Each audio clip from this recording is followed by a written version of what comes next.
What if I told you that the reason you are struggling with money has nothing to do with how much you earn, nothing to do with the economy, nothing to do with inflation, nothing to do with the price of gas, rent, or groceries?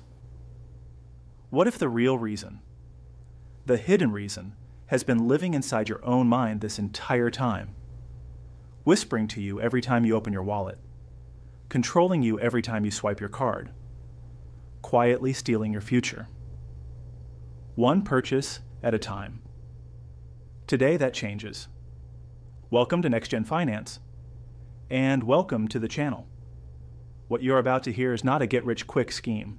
It is not a stock tip. It is not crypto. It is not some secret formula only millionaires know. What you are about to hear is the truth about money that nobody ever taught you. And by the time this video ends, you may never look at your paycheck, your savings, your debt, or your spending habits. The same way again, music swells, title card appears. Part 1. The real reason you're broke. Here is something that most people will never admit out loud. Most people don't stay broke because they are stupid. They stay broke because nobody, not one person, not one teacher, not one parent, ever sat them down and told them how money really works. Nobody told them how emotions secretly control every spending decision. Nobody told them how debt quietly steals their future. Nobody told them why looking rich can destroy any real chance of becoming wealthy. And nobody told them the most dangerous financial truth of all. Money is not about numbers. Money's about behavior. Money's about patience. Money's about discipline. Money's about freedom. And when you don't understand that, when nobody teaches you that, you spend your entire life working hard and watching everything disappear. A person earning $40,000 a year can feel broke. A person earning $100,000 can feel broke. A person earning $500,000 a year can still feel broke. Why? Because wealth is not about income. Wealth is about what you keep, what you control, what you build, and what gives you freedom. So before we go any further, the first question you need to ask yourself is not, how do I make more money? The first question is, why does money keep leaving my life? Because if you don't understand why money disappears, making more of it will not save you. It will only make the problem louder. Part 2, the emotion trap. Here is something terrifying. Most people, when they spend money, are not really buying a product. They are buying a feeling, relief, confidence, identity, the idea, just the idea, that maybe this purchase will finally make them feel better. A new phone, a new car, new clothes, an expensive dinner, a luxury brand they can't afford. In the moment, it feels incredible. But then the bill arrives, and the feeling vanishes. That is the trap. And it is more powerful than most people realize, because every time you buy a feeling instead of a necessity, you are making a trade. You are trading your future peace for a few minutes of comfort today. That new sweater might give you happiness for a day, maybe 2. But the credit card payment, that follows you for months, sometimes years. So the next time you're about to buy something, pause. Ask yourself one single question. Am I buying this because I need it? Or because I want to feel different for a few minutes? That one pause, that one question, could save your financial future. Part 3, looking rich versus being wealthy. This may be the most important lesson of this entire video, and it is a lesson that social media does not want you to learn. Every single day you are shown luxury cars, perfect homes, designer clothes, private jets, exotic vacations, and people who appear to have everything. And slowly, without even realizing it, you begin to believe that wealth is supposed to look loud. But here is the dark secret. Real wealth is quiet. Real wealth is money you did not spend. Real wealth is savings that nobody can see. Real wealth is investments growing silently in the background. Real wealth is not needing to panic when something goes wrong. Real wealth is having options, the ability to say no. No to a job that is destroying you. No to toxic pressure. No to desperate decisions made from fear. That is wealth. But most people never chase that kind of wealth. They chase the image of wealth instead. They buy the car before building any assets. They buy designer clothes before building an emergency fund. They buy status before buying freedom. And then they wonder why they feel so stressed. Because here's the brutal truth. Looking successful is expensive. But becoming financially secure, that is often boring. It doesn't go viral. It doesn't get likes. It looks like driving a normal car. It looks like saying no when everyone around you is saying yes. It looks like patience. And patience does not look impressive. But patience builds wealth. Part 4. The debt shadow. I want you to think about something very carefully. Every dollar of debt you carry is a piece of your future that belongs to someone else. Read that again. When you borrow money for something that does not build your future, you are not just buying something today. You are giving away part of your tomorrow. A credit card balance is not just a number.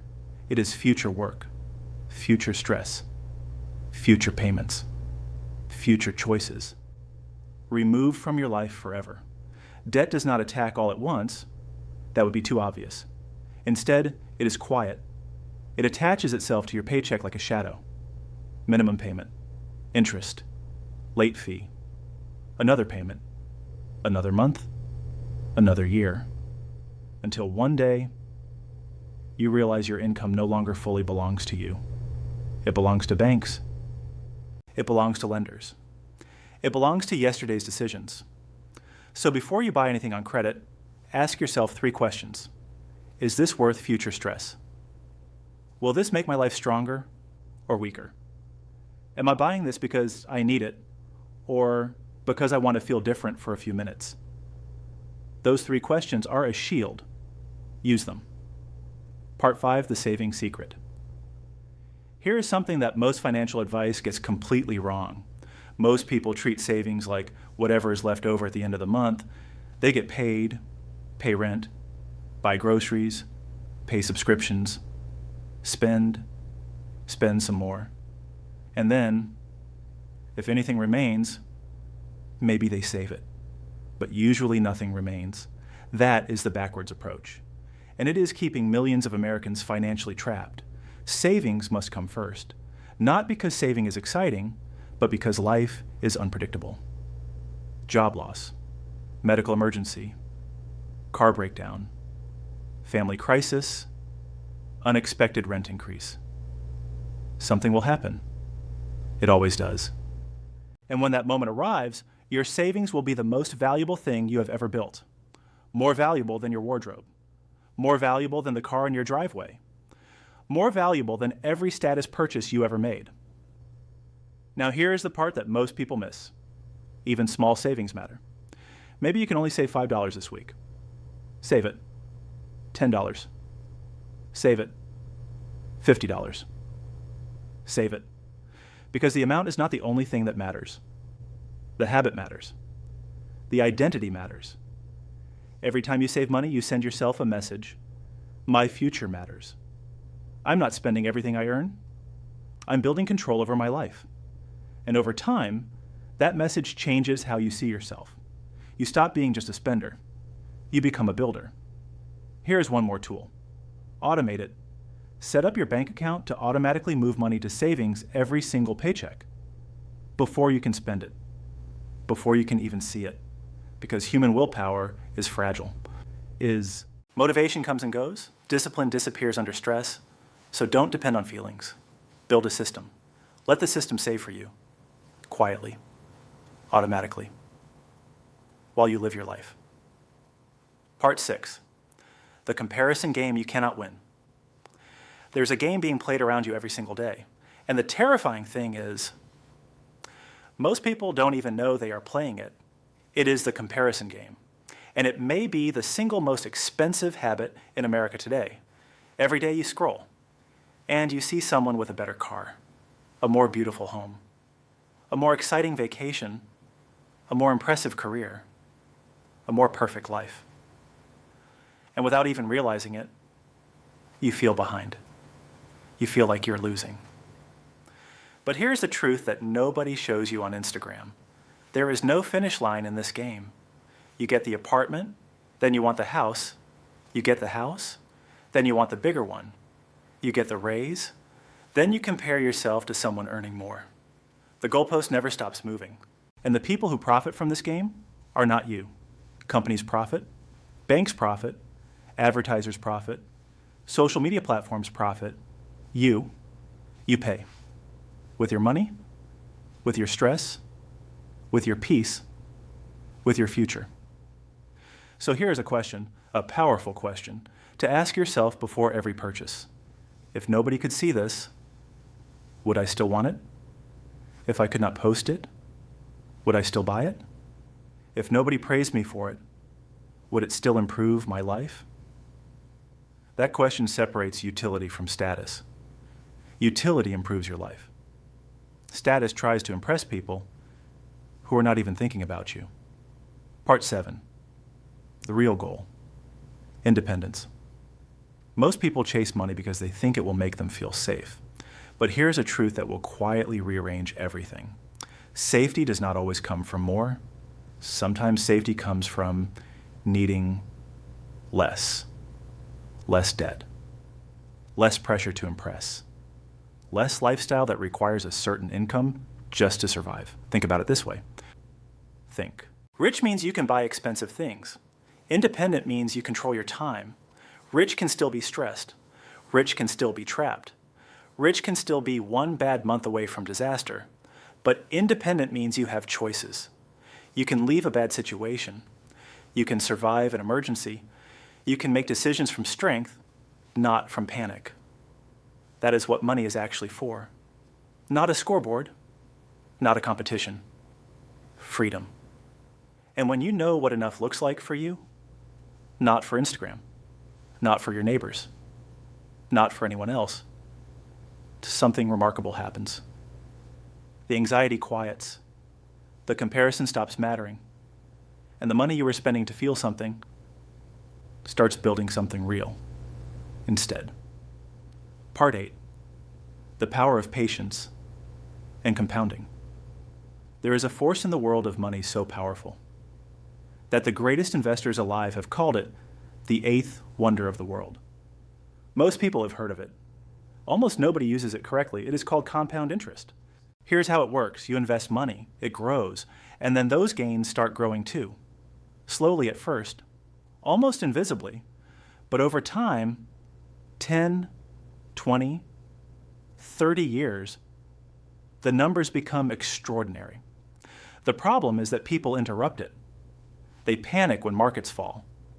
They chase the next hot trend. They sell too soon. They want results in months when the reward comes in decades. But here's what the patient investor understands. An average investment held for decades can beat a brilliant idea abandoned too soon. You do not need to be a genius. You do not need to time the market. You do not need to predict the future. You need to be consistent. You need to be patient. You need to think in years, not days. That is rare. And rare skills create extraordinary rewards. So here is where we arrive. 16 truths. One thread connecting all of them. Use money as a tool, not a scoreboard. Save before life forces you to wish you had. Avoid the debt that quietly steals your future. Stop buying things to impress people who are not thinking about you. Invest patiently and let time do the heavy lifting. Know what enough means for you. Chase independence, not the image of wealth. And remember this above everything else. Real wealth is not what people see when they look at you. Real wealth is what you feel at 2 in the morning when everything is quiet. It is the peace of knowing that if something goes wrong tomorrow, you will be okay. That is the goal, not the car, not the followers, not the approval of strangers. Freedom, peace, control, independence. And the most powerful thing about all of this, you do not have to be perfect to start. You just have to start. $1 saved. One bad habit noticed. One debt payment made. One comparison ignored. One smart decision repeated. That is how financial change begins. Slowly, quietly, then powerfully. If this video opened your eyes, if it shifted something inside you, then do one thing right now. Subscribe to NextGenFinance. Hit that subscribe button, turn on notifications, because we are just getting started, and the next video might be the one that changes everything for you.